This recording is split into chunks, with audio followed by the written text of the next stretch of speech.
किसी समय की बात है। मगध राज्य के समृद्धनगर नामक गांव में एक अत्यंत धनी व्यापारी रहता था जिसका नाम था विक्रमदत्त। उसके पास धन, वैभव, नौकर चाकर, जमीन जायदाद, परिवार, हर वो चीज थी जिसकी आम व्यक्ति कल्पना करता है। लेकिन फिर भी विक्रमदत्त के मन में शांति नहीं थी। वह हमेशा बेचैन रहता, रातों को सो नहीं पाता, हर बात में शंका करता और सबसे जल्दी नाराज हो जाता। उसके मन में एक खालीपन था जिसे वह खुद भी नहीं समझ पाता था। एक दिन गांव में एक सन्यासी आया। विक्रमदत्त ने उसे भोजन कराया और बातचीत में पूछा, महाराज, मेरे पास सब कुछ है, फिर भी भीतर एक शून्यता, एक डर बना रहता है। ये कैसा जीवन है? सन्यासी मुस्कुराया और बोला, तेरे जीवन का केंद्र सिर्फ धन है, सेवा नहीं। तेरा मन स्वार्थ में डूबा है, तू नरक में जी रहा है। विक्रमदत्त को यह बात चुभ गई। उसने कहा, नरक तो मरने के बाद होता है, अभी तो मैं जीवित हूं। सन्यासी बोला, तू भगवान बुद्ध से मिल, वही तुझे बताएंगे कि स्वर्ग और नरक क्या है।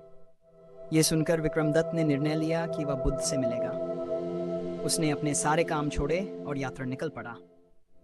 कठिन रास्तों, जंगलों और पहाड़ों को पार करता हुआ वह कई महीनों बाद श्रावस्ती पहुंचा, जहां भगवान बुद्ध अपने अनुयायियों के साथ विहार कर रहे थे। वह बुद्ध के पास गया, चरणों में प्रणाम किया और बोला, भगवान, कृपा करके बताइए कि स्वर्ग और नरक कहाँ है। बुद्ध ने उसकी ओर देखा और पूछा, तू कौन है? विक्रमदत्त ने गर्व से कहा, मैं समृद्धनगर का सबसे बड़ा व्यापारी हूं, मेरे पास अपार संपत्ति है। बुद्ध ने एकदम कठोर स्वर में कहा, चुप मूर्ख, अहंकारी, तेरे जैसे लोगों की वजह से ही यह संसार दुखों से भरा है, तू नरक का जीव है। विक्रमदत्त चौंक गया। उसका चेहरा गुस्से से लाल हो गया। उसने मुट्ठियां भींच लीं। क्रोध उसकी आंखों में छलकने लगा। तभी बुद्ध ने शांत स्वर में कहा, यही है नरक।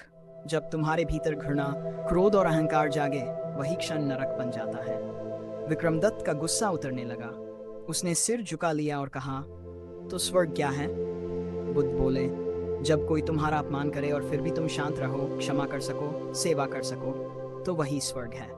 स्वर्ग और नरक कोई स्थान नहीं, बल्कि तुम्हारी अवस्था है जो तुम्हारे कर्मों से बनती है। उस दिन के बाद विक्रमदत्त की पूरी सोच बदल गई। वह श्रावस्ती में कुछ समय रुका, बुद्ध के प्रवचनों को सुना, ध्यान करना सीखा और फिर अपने गांव लौट आया। गांव लौटकर उसने अपनी सारी संपत्ति परोपकार में लगानी शुरू की। गांव में एक ध्यान केंद्र बनवाया, निर्धनों के लिए अनाज भंडार खोला, स्कूल और चिकित्सा शिविर आरंभ किए।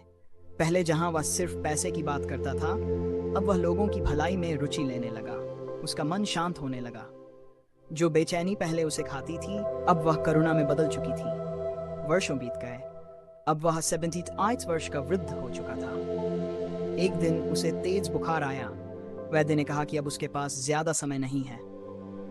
मृत्यु के निकट विक्रमदत्त ने अपनी आंखें बंद की और मुस्कुराकर बोला, हे तथागत, आपने जो कहा था वह अब मैं अनुभव कर रहा हूँ। नरक मेरा क्रोध था, मेरा अहंकार था, स्वर्ग मेरी सेवा में था, मेरी क्षमा में था। अब मैं शांत हूँ, पूर्ण हूँ। वह शांतिपूर्वक अपनी अंतिम सांस लेता है।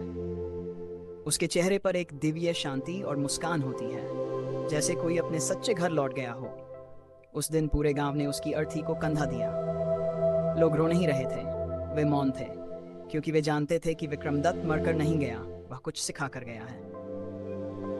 एक वृद्ध भिक्षु ने उस दिन गांव वालों से कहा, भगवान बुद्ध कहते थे, स्वर्ग और नरक को किसी और लोक में मत ढूंढो, अपने कर्मों में देखो।